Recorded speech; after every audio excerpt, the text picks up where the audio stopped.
Пишите свои просьбы в комментариях к этому видео. Также просим вас подписаться на наш канал и поделиться этим видео с родными и близкими, кому нужна помощь.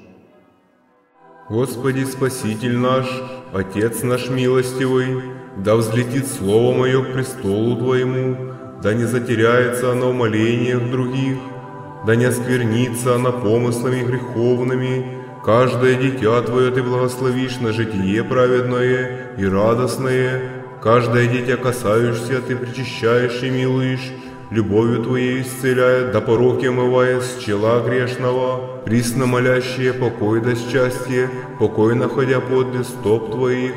Даруй мне, Господи, прощение свое, да удачу в делах благочестных, Тебе угодных, во имя Отца и Сына и Святого Духа. Аминь.